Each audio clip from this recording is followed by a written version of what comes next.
सबसे बड़ा सुख कब मिलता है? बचपन में, जवानी में, बुढ़ापे में? नमस्कार, जय श्री राधे, जय श्री कृष्णा। दोस्तों, आज की वीडियो में हम जानेंगे, बड़ी ही शिक्षाप्रद कहानी है, बड़ी ही मोटिवेट कर देने वाली है। आखिरकार हमें सच्चा सुख कब मिलता है? तो आपसे निवेदन है, बने रहें इस वीडियो में शुरू से लेकर अंत तक, हमारी इस वीडियो की समाप्ति तक।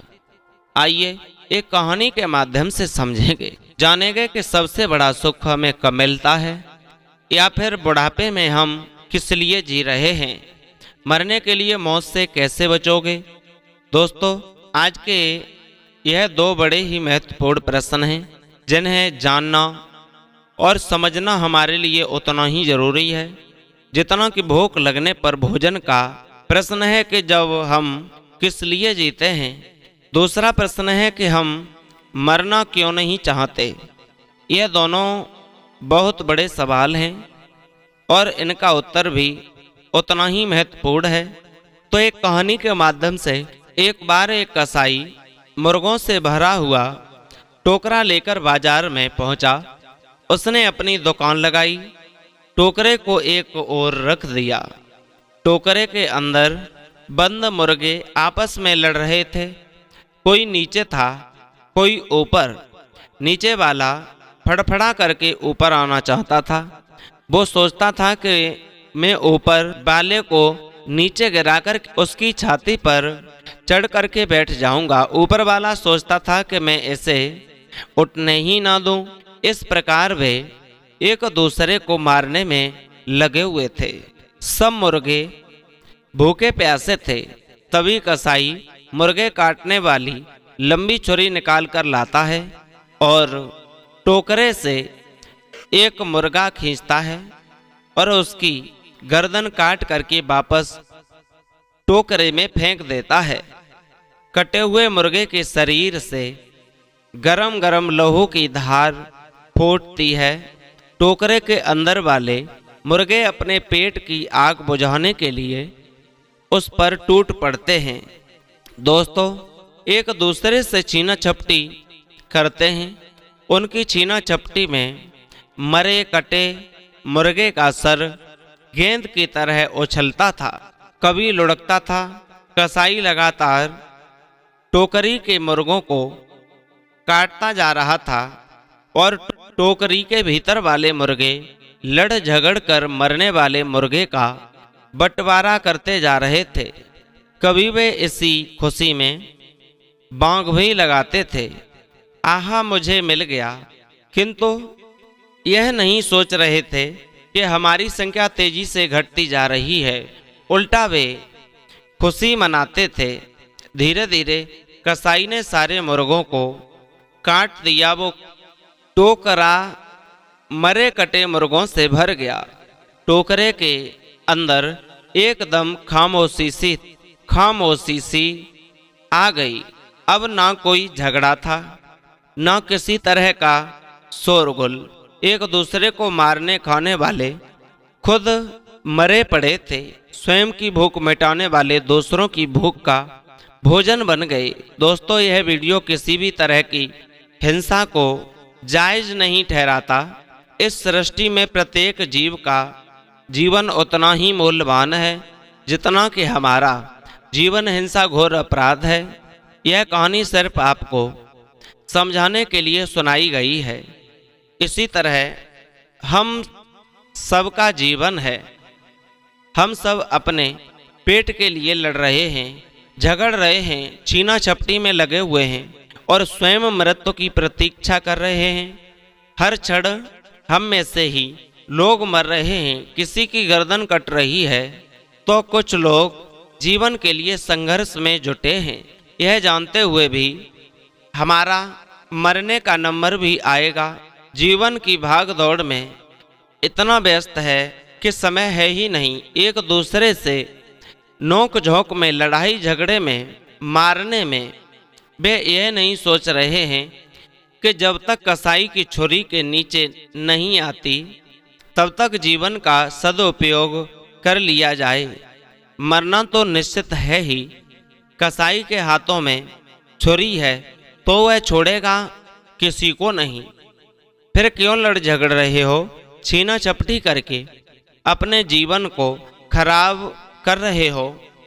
कितने पल, जितने क्षण का जीवन हमारे हाथ में है, तक मौत हमसे दूर है, तब तक हम बचे हुए इस जीवन को प्रेम पूर्वक जी लें। अपने आत्म कल्याण के लिए कुछ कर्म करें, शुभ कर्म करें। हम यह जानते हैं कि मृत्यु मुख फैलाए बैठी है, फिर भी अपने जीवन को सुरक्षित करना चाहते हैं, जबकि जीवन तो किसी का सुरक्षित है ही नहीं। मौत तो आकर ही रहेगी। मौत की तलवार हमारी गर्दन के ऊपर हर समय लटकती रहती है, कभी भी गिर सकती है।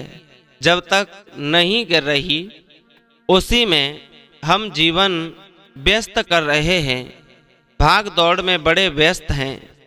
बहुत सारा बटोर लूँ, मैं धन बहुत सारा बटोर लूँ, खूब सारा इकट्ठा कर लूँ, जीवन में काम आएगा। कुछ बड़े पद पर पहुँच जाऊँ, थोड़ी मान प्रतिष्ठा कमा लूँ, रहने के लिए आंधी बिजली तूफान और भूकंप से बचने के लिए मजबूत महल का निर्माण कर लूं, जिससे कोई हमें नुकसान ना पहुंचा पाए।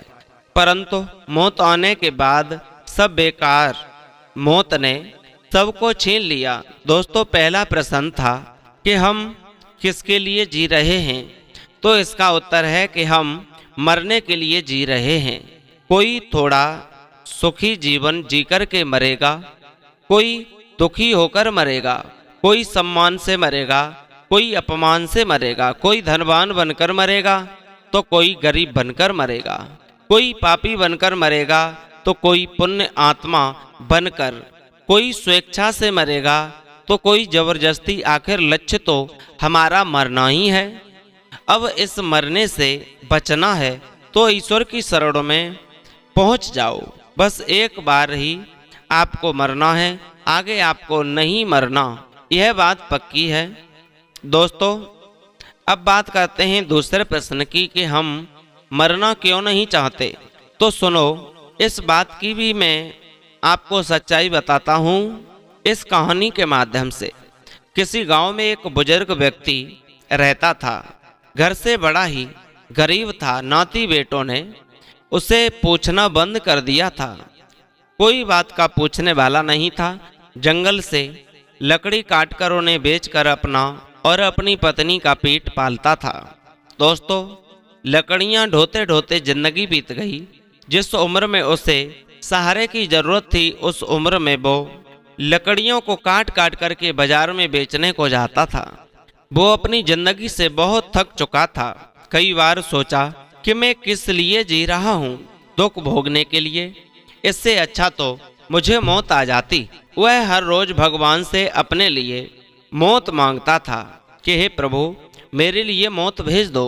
अब यह भार मुझसे ढोया नहीं जाता। बुढ़ापे में इतना परिश्रम करके भी मैं 2 समय का भोजन नहीं जुटा पाता हूँ। कभी वर्षा होने लगती है तो कभी काटने नहीं जा पाता हूँ, फिर तो जबरदस्ती का उपवास हो जाता है। इस गरीब रूपी उपवास से मुझे मौत देकर के मुक्त कर दो। वृद्ध शरीर में बीमारियों ने अपना घर बना लिया है। मैं किस किस से लड़ूं, गरीबी से या बीमारियों से। दोस्तों, वह बुजुर्ग व्यक्ति हर रोज भगवान से अपने लिए मौत की प्रार्थना करता था, पर उसे मौत नहीं आ रही थी। एक दिन वह लकड़ियों का गट्ठर रख करके चला जा रहा था। खांसते खांसते उसकी सांसें फूलने लगी। परेशान होकर के उसने गट्ठर को नीचे पटक दिया और दुखी होकर के ऊपर को देखने लगा। दोनों हाथ ऊपर उठाकर के मौत को बुलाने लगा कि मृत्यु, तू सबको आती है, पर तू मुझे क्यों नहीं आती। यमदूत, तुम मुझे क्यों भूल गए हो? आओ और मुझे उठा ले जाओ। वो बूढ़ा आदमी यह सब कह ही रहा था। संयोग की बात, उस दिन यमदूत भी वहीं से गुजर रहे थे। शायद वे किसी को लेने जा रहे हों। उन्होंने देखा कि यह बुजुर्ग व्यक्ति बड़ा दुखी होकर के हमें पुकार रहा है। चलो इसकी बात सुनते हैं यमदूतों ने जाकर उसके कंधे पर हाथ रखकर पूछा कि हे भाई, क्या बात है, तुम क्यों हमें पुकार रहे हो? बूढ़े ने देखा कि मौत उसके सामने खड़ी है तो उसके प्राण कपने लगे। सोचने लगा, कई बार जिंदगी में मौत का आवागमन किया। आज मौत को सामने खड़ा देखकर के उसे लगा कि मौत को बुलाने का आनंद ही आनंद है, उसके आ जाने का नहीं। अब तो वह मरने की ही सारी बात भूल गया। यमदूतों ने पूछा, क्या काम था भाई, हमें किस लिए बुला रहे थे? बुजुर्ग व्यक्ति हकपकाता